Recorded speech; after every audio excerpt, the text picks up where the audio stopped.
Welcome to the Art and Alchemy Lab, a podcast that explores transformation through creativity. I am your host, Allison Adams.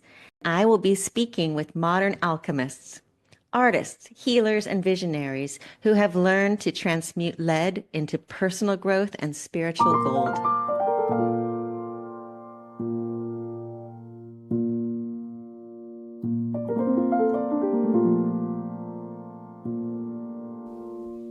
Welcome back, everyone. This episode was a really fun one for me. I only knew my guest, Eva Yaa Asantewaa, from a handful of interactions on Substack. I always enjoyed the things she wrote or restacked, and I noticed her generous enthusiasm for amplifying other voices. Since Eva does so many interesting things, she's a writer, editor, dance critic, novelist, tarot guide, animist spirit worker, and the list goes on. I wasn't sure how to approach the theme of this conversation. And then I noticed a very familiar line at the end of her bio, one that coincided with a gift I made my best friend, whose birthday happens to be shared with the poet of that line, Emily Dickinson. So instead of analyzing alchemical idioms, in this conversation we spent our time like two friends visiting rooms in a museum, wading in the words of this poem and in the visual branches of a treehouse painted by Francesco Clemente, and opening up to the realm of possibility. Please join me in welcoming Eva to the show. Hi, Eva. You're calling from New York City, East Village. That's right, the East Village. I was looking over your bio and where you're from, and did you name the original indigenous tribe of that area?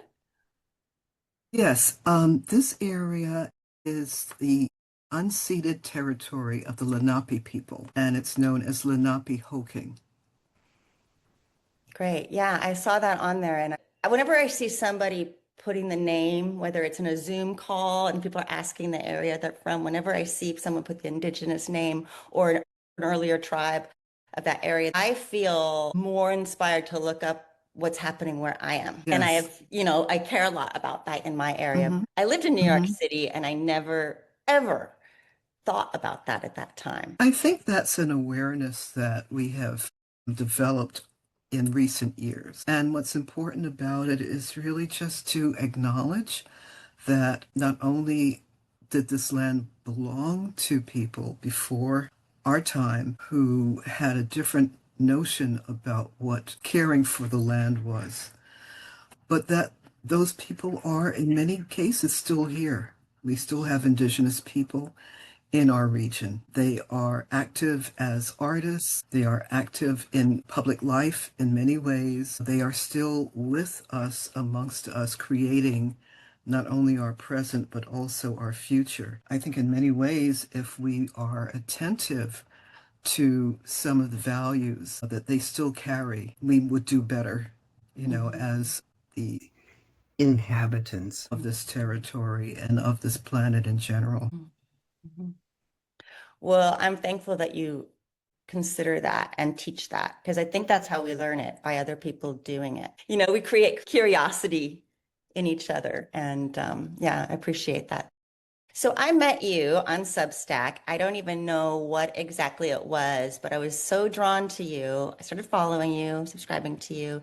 And one of the things that I really enjoy about following you is that you're so generous with your own wisdom and your own writing, but you also take time to share and restack a lot of other people's notes. So I've found people, maybe kind of like we're just saying, like the indigenous names, like, oh, I'm finding people that I wouldn't have thought of otherwise, so that you're bridging all of this all the time. And to me, that speaks a lot to what I believe is a huge part of your personality. And so even though I don't really know you, I'm tapping into this generous soul. And I think that's what drew me to you in the first place. Thank you. That's wonderful to hear.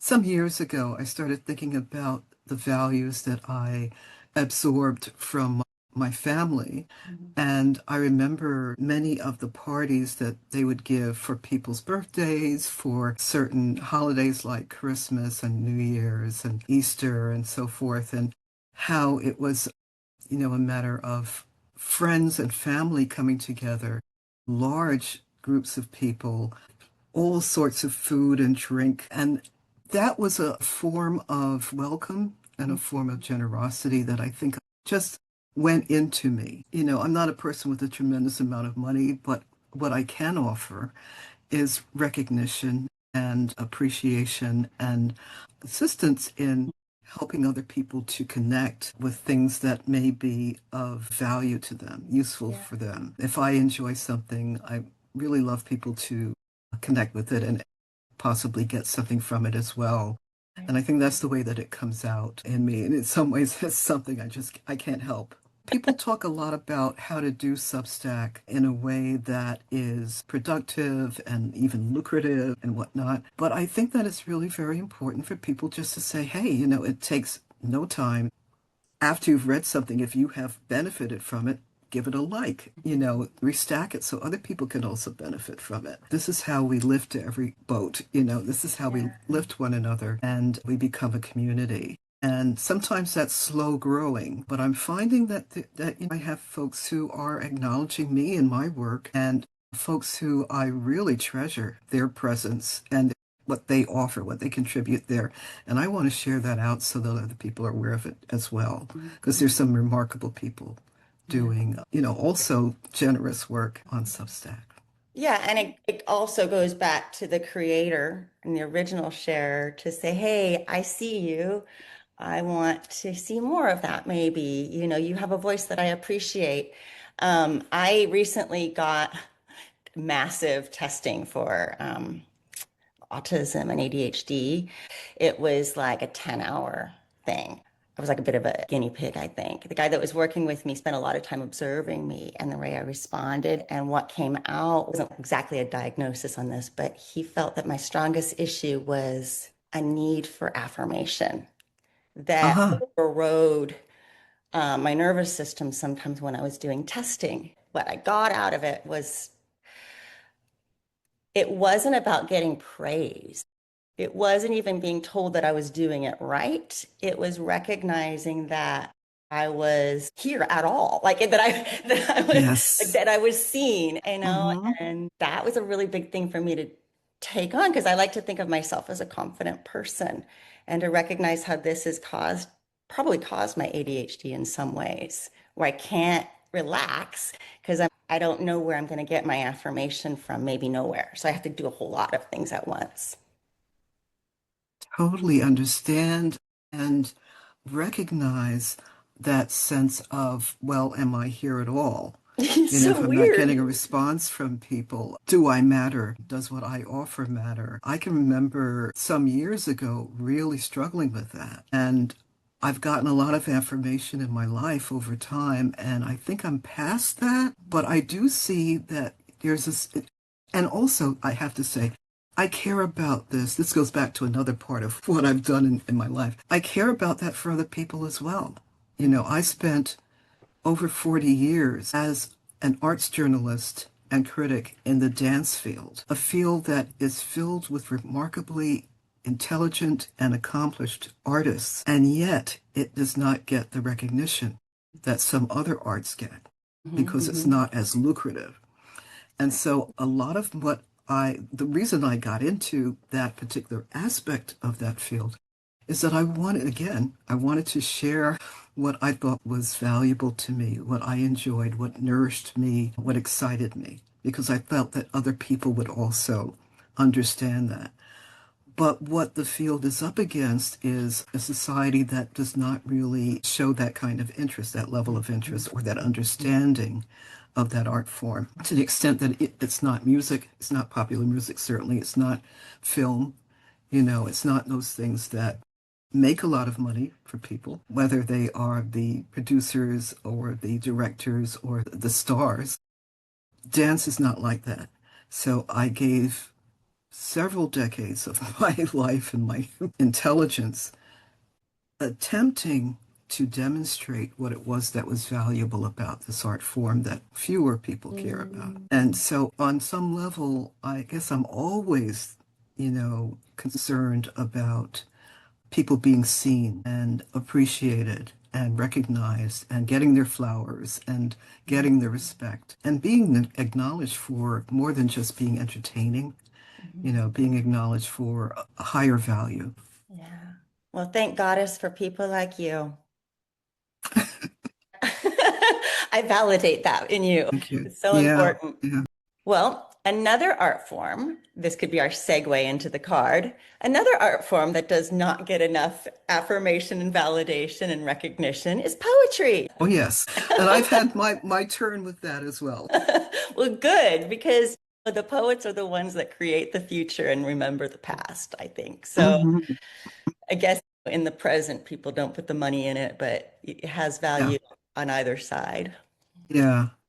Historically, they are the storytellers. They are the ones who capture and preserve history. And isn't that important today?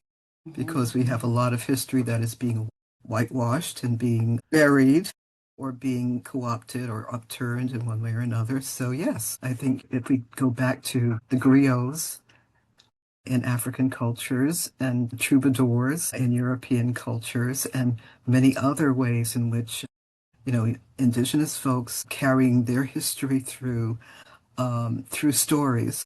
And these things are not valued by mainstream society, but we have to hold them dear because that's what's going to keep us grounded and give us the nourishment and the wisdom for what we need to do to survive a lot of what's going on now. Mhm.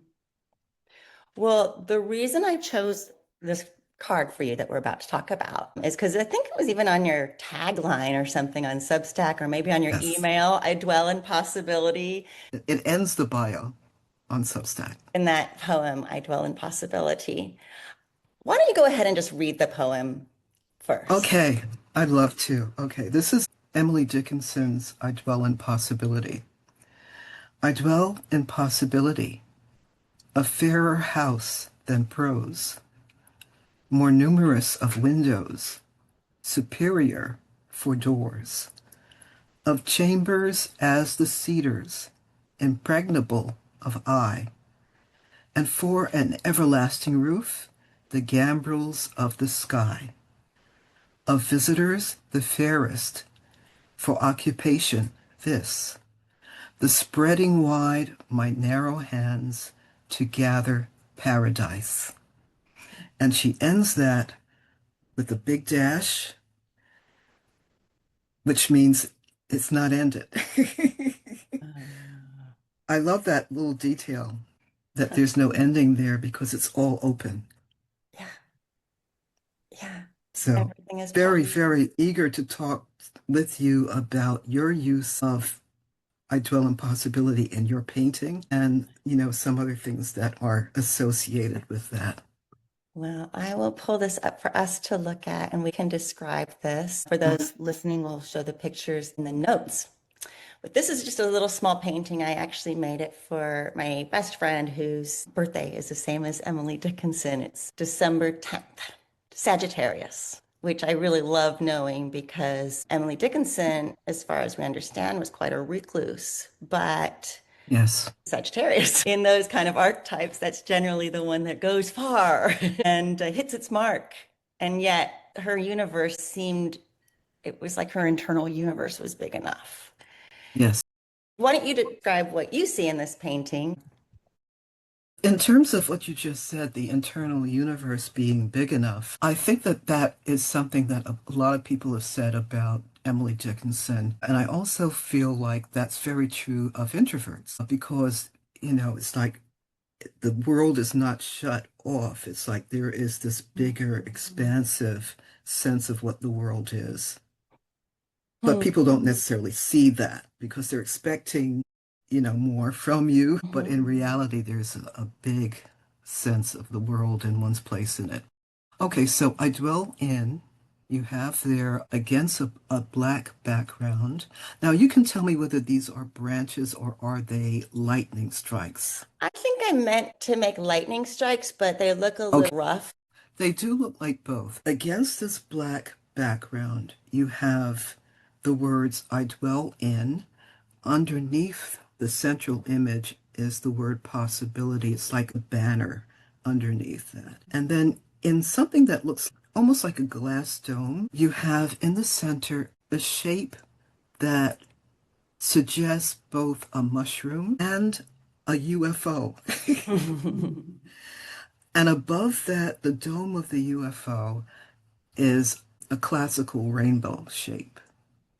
And the stem of the mushroom has a door. It looks like a red wooden door with handles on it. The door is closed. And underneath the mushroom, you have greenery like grass. And I think behind, I don't know what these are, but it's almost like they could be stars, or if you thought of this enclosure as being almost like a snow globe, they could be little particles in there. As we talk about the poem and talk about another painting that I would like to show, you'll understand my interest in this as an enclosure, but a home, a house with a door that can be opened. And there's a great mystery as to what's in that house, especially since it looks like a mushroom, but it also looks like you have a UFO on top of the stem of the mushroom. Mm-hmm. Tell me what your intentions are with this painting. Well, yeah, I loved listening to you talk about little things I hadn't looked at for a while. I also kind of wanted the bottom to look like the mycelium that connects Oh, yes. to others. So it's interesting how taking some time away from this and coming back, it's been a couple of years since I painted this. And now I'm looking at it with someone else. I'm seeing things I didn't see before, or maybe I forgot about. I love that you weren't able to tell the difference between the branches and the lightning, because it could also be underground now. Like it's a little capsule of time, of life, Yes. which I guess is what seeds are, right? That Mm-hmm. idea of possibility of what's inside of a seed, pure potential.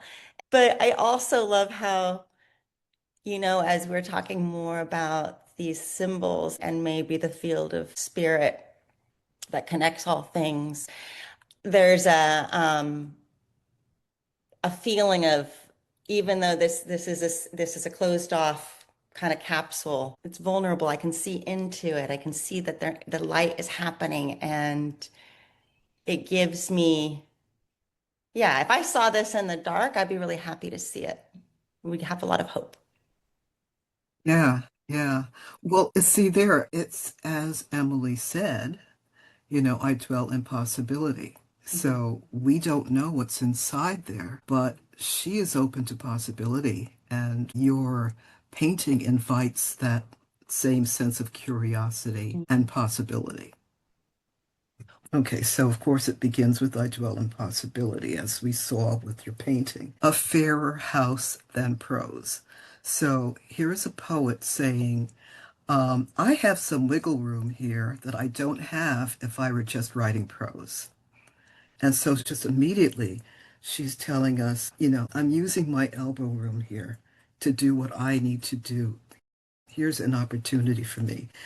It has more numerous of windows than prose, and it's superior, more superior than prose for its doors. So windows and doors, things that open, things that you can see through, things that you can walk through, right? So there is movement, there's freedom, there's room of chambers as the cedars, impregnable of eye.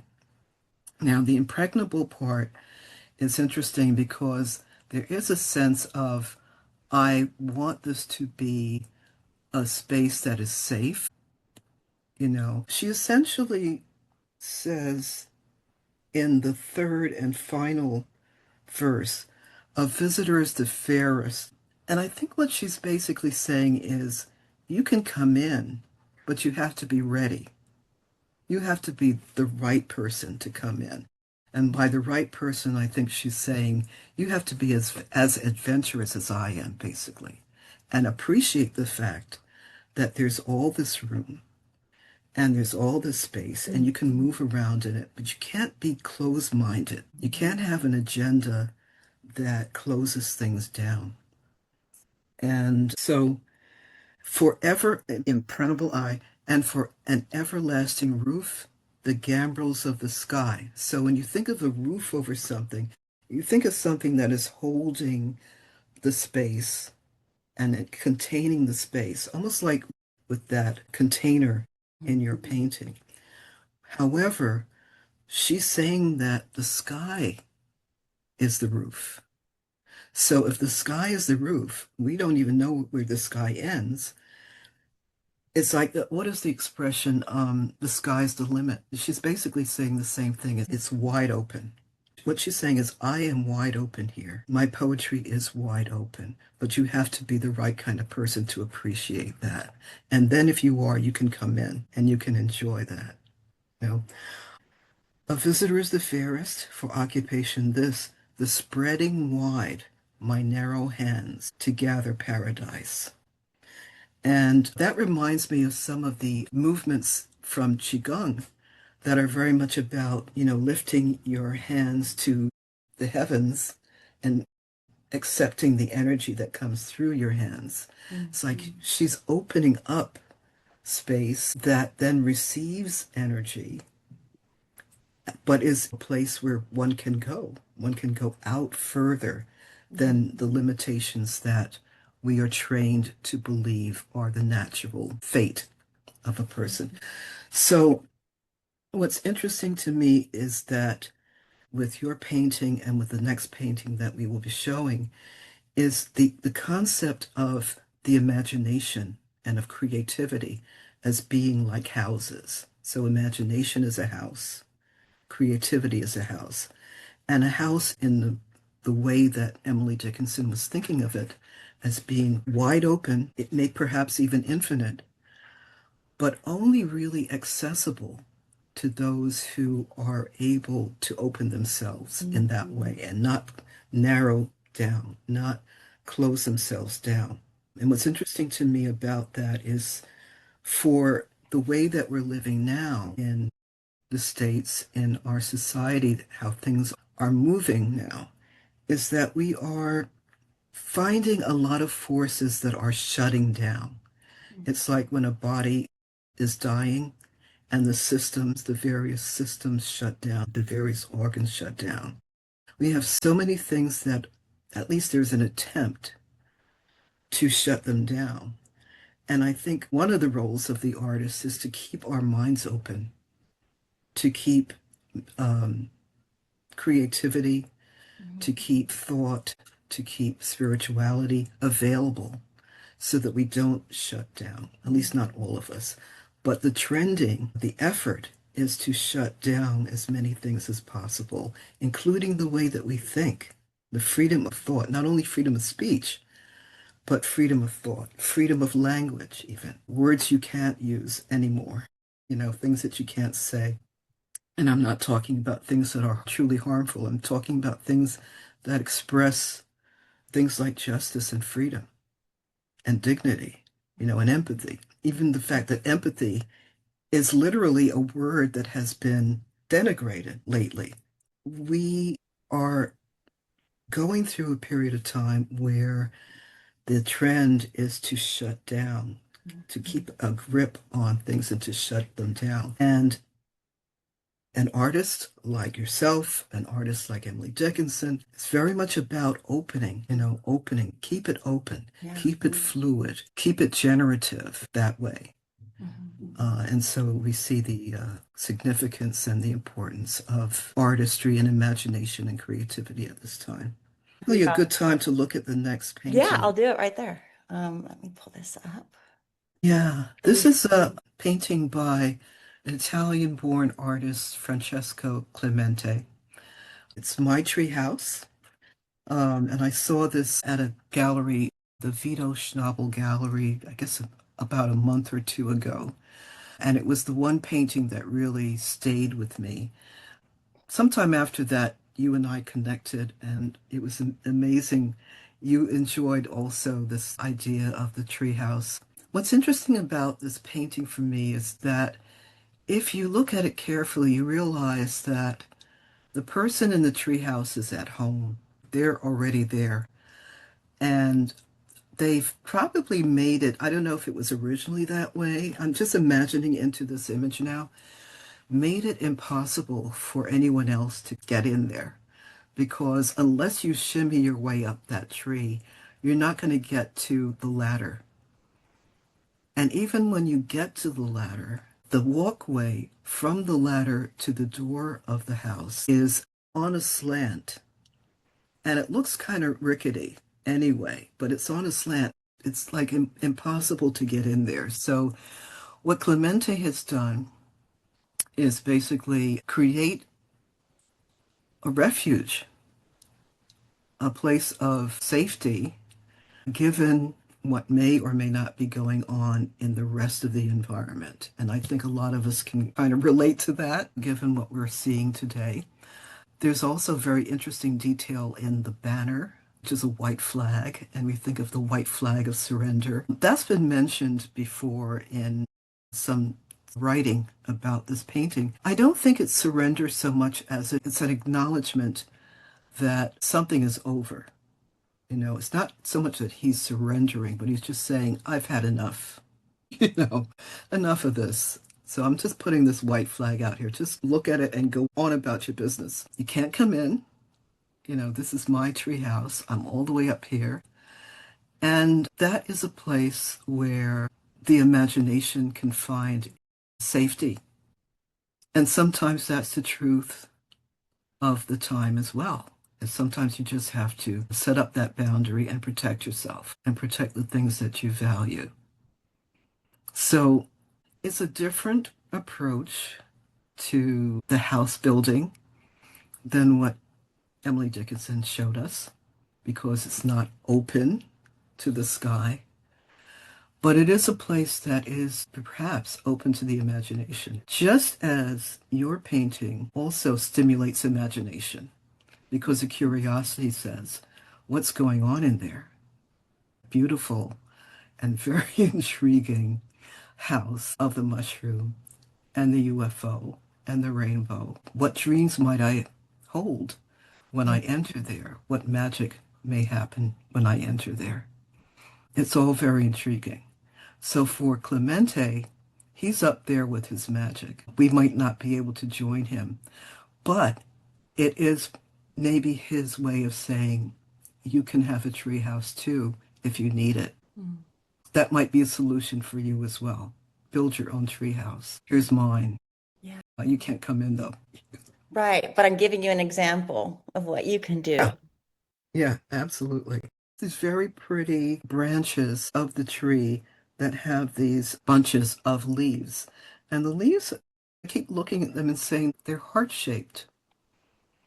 They're heart-shaped leaves, and they're very pretty colors. There's, pale pink, and there's a brighter pink. There's different shades of gray.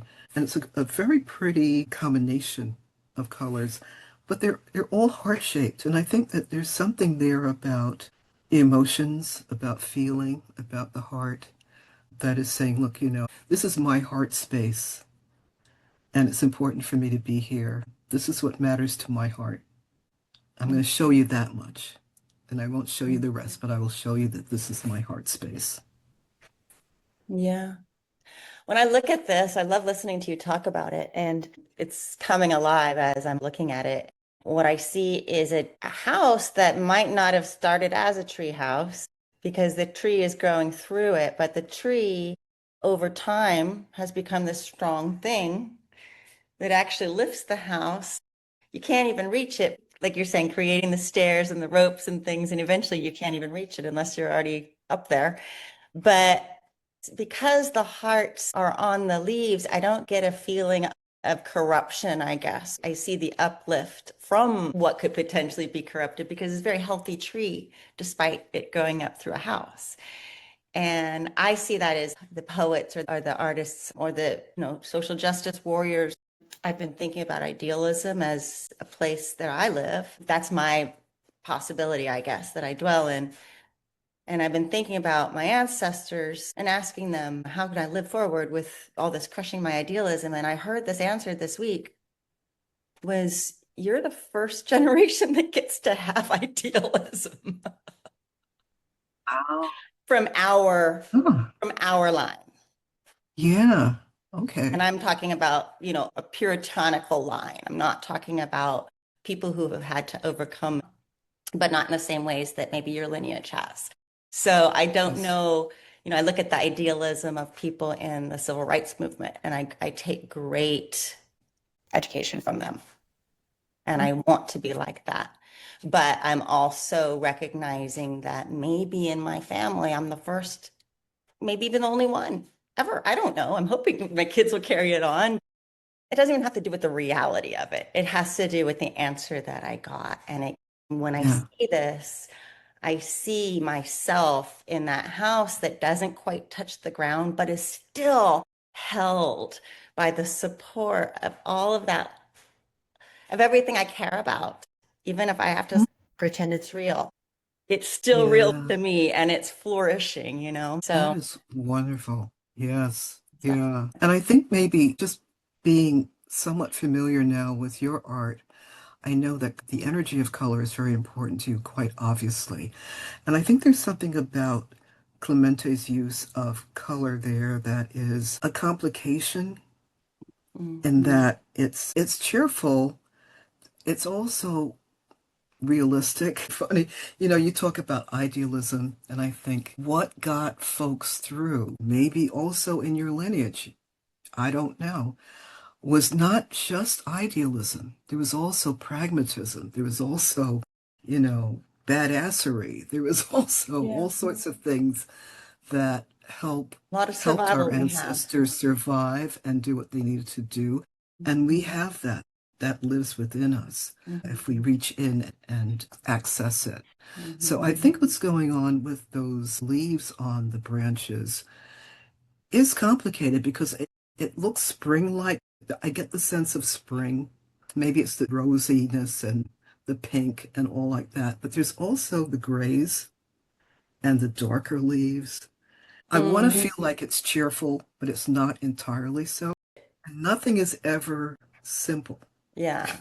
You It's know, a little it's gray. It's a and little we have, faded. yeah, It's there's a a little, little yeah, jaded, exactly, maybe, a exactly, little dusty. exactly. There's something there that funny, I think about it, the word is you're attracted, but you're also repelled by it. Mm. It's like, yeah, this is wonderful, but it's a little, Yeah, yeah, like a yeah, red painting that's been in the light too long and you see it in a thrift store. It yeah, doesn't really look like I think it's supposed to look. exactly. Funny thing about it is that I feel like this reminds me of spring, which is an in-between period. And think about that. It's liminal, it's in between. It's not the cold of the winter, but it's also not the heat of the summer. There's something a little wistful about it, but there's also something that reminds me of childhood. Mm. My childhood specifically, but also just the notion of child, or maybe the inner child, Mhm. that there is this, yeah, happy, but not quite, not always, Yeah, yeah. this back and forth, but it's almost like he wants to charm us a little bit with those pinks, but he also wants to remind us that there's something else going on besides the charm. It's so appealing. I mean, Mhm. for me, the concept of having a treehouse, now I would never have a treehouse, but the metaphoric concept of having a treehouse is very appealing to me in itself. But those branches with those leaves, the batches of leaves, are saying, yes, come, and also understand what's here. It's not always pleasant. Mm. And I think that's just realistic. I think we have to get that. It's not always going to be pleasant, but do come. Do come Mhm. and appreciate these leaves. The leaves have a lot of stuff going on, just Mm. like our inner children have a lot going on, Yeah. usually. And I think that's kind of so much you can find in a. The New York Times has this series that they call, I forget exactly what they call it, but it's about looking at a painting for 10 minutes and really blocking out everything else and focusing on that painting. You can zoom it out so you can see details close up. It's a wonderful exercise. They do it maybe every month or every Oh, few I have to months or check that something out. like that. It's great. And if you stop and look at something like that for 10 minutes, you see all kinds of things, even if you're familiar with the painting, all sorts of things that you never saw before. It's an eye-opening exercise that I enjoy. Every time they run that, I'm sure to do it. It's Is it like a really, video really thing where you do it interesting. together? No, they just put the painting up on the screen. There's a timer at the top of the screen, and you watch it, you look at it, and a lot of things come to mind, almost like what we've been doing here. Yeah. Well, I know that you do, spiritual work and readings with people, and I suppose it's kind of a similar thing. You're looking at an external object, maybe you're looking at your cards or whatever, but the point is to focus on something that you can get a little distance from, that the client and you can get some distance from. And I can feel that even as we're sharing about this. I know you'd be gifted in that work because of just the time you take to describe what you see. And in your describing what you're seeing in that picture, in the background, I'm having my own experience of it. But even as I'm listening to you, it's being added to. And suddenly there's this third thing here, which the painting was just the jumping off place, Yeah. creating the validation of our thoughts, back to that idea, right? Having a sound board.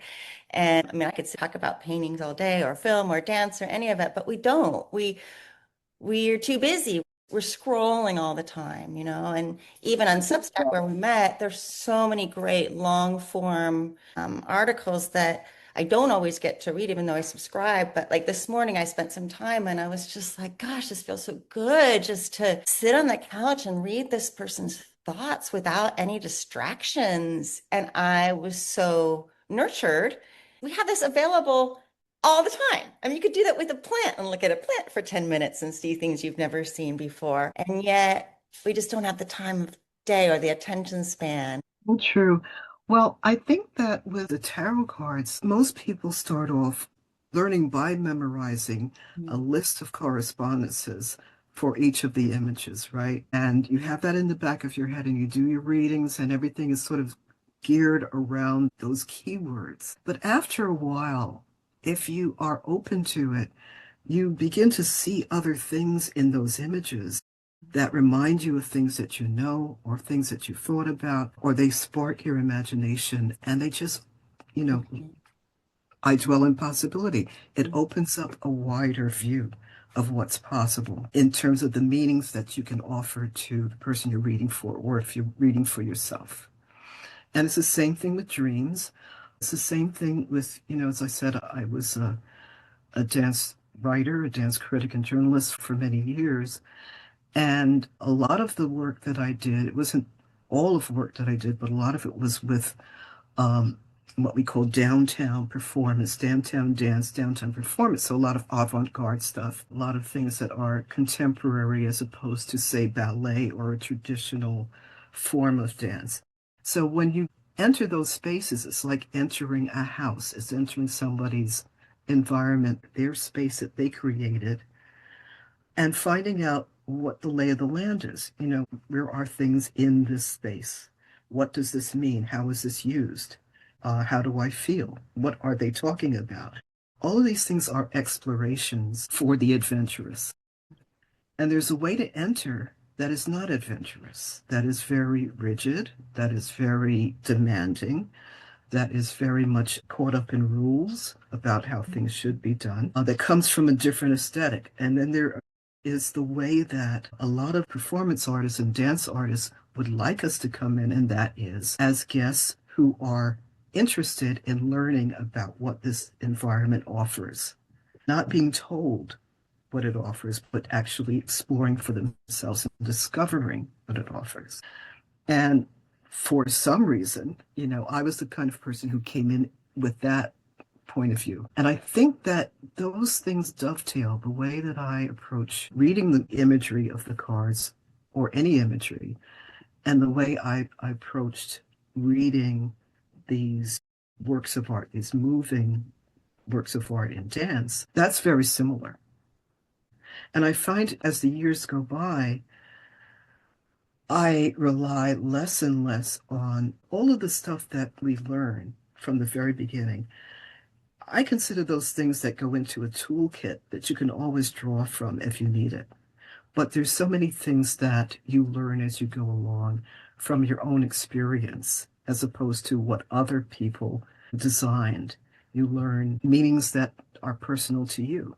You learn things that worked when you were doing reading for Susie Q, several months ago, and a certain idea floated into your mind. And you remember that, you put that in the toolkit too, and say, oh, when I see this card, this is one of the things I can be thinking about. Not just what somebody 50 years ago wrote about tarot, but rather something that has application, that you can tell it has a relevant application in the moment.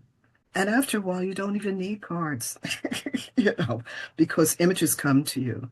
Yeah. They're just the launching pad for Right. more and more information. So yeah, I mean, I think that's possible if you pay attention and you stay present with these things and you stay curious to develop all kinds of ways of approaching this work.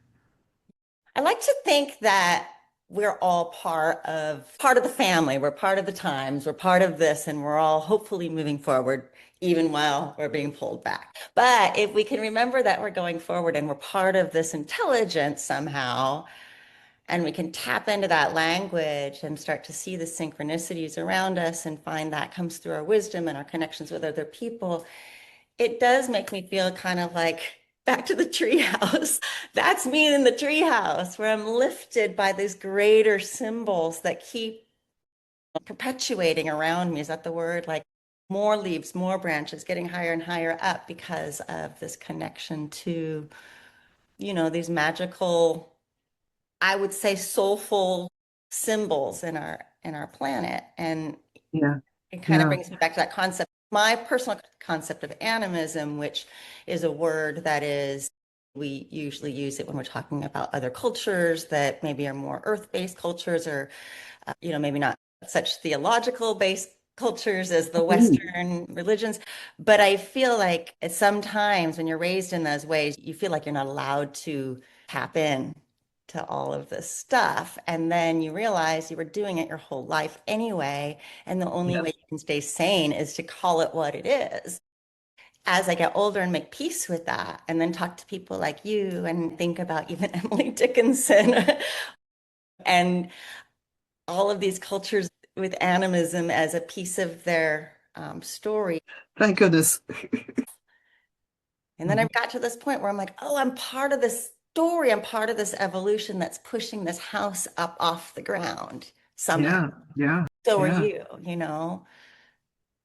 It's wonderful to express it that way, that you are part of the story. And it goes back to what I said earlier about how so many people who are not really considered valuable are holding these stories that come from, and not even just individual cultures, individual families or individual cultures or individual nations, but humanity itself. Mm, So when we talk about animism, we're talking about something that goes back to the way that all of our ancestors apprehended the universe and the world around them with a sense of awe, a sense of just being overwhelmed even by what they saw and what they experienced, being in a body in this environment. mhm. Even if we just imagine what it might have been like to wake up and look around you and realize that there was this amazing, powerful, sometimes frightening space that you were in. What Mhm. do you do with that? Well, you begin to try to make sense of it, and you make sense by talking to other people about, okay, what's really going on here? Yeah, yeah, yeah, And we all come up with ideas. yeah, Those ideas become stories, and those stories have characters, and some of those characters become superhuman. yeah. So it starts there, and then it begins to get codified, and then we begin to have people who do certain things, because in order for the story to progress, certain things have to be done, and there are rules as to how they are done. and who can do them. Before you turn around, you've got not only a myth, you've got a religion, Yeah. and you've got a whole infrastructure Right. determining, what all this is Mm-hmm. and what it means and what you can do and what you can't do, what's necessary and what's forbidden. Mm-hmm. So what you experienced is not unique. There are many people who have either deliberately explored or they have stumbled their way into discovering that original sense of awe. And, I go back to what I said originally is that we have a whole lot to learn from that Mm-hmm. because what we're doing is treating our planet, treating everything on our planet and all of us, the rest of us, like we are just tools and resources just to be used and to be used up, for whatever we need, and really forgetting the majesty and the significance of where we are, forgetting the beauty of it, and really just thinking of it as a commodity and thinking of one another as either being useful tools or in the way Mm-hmm.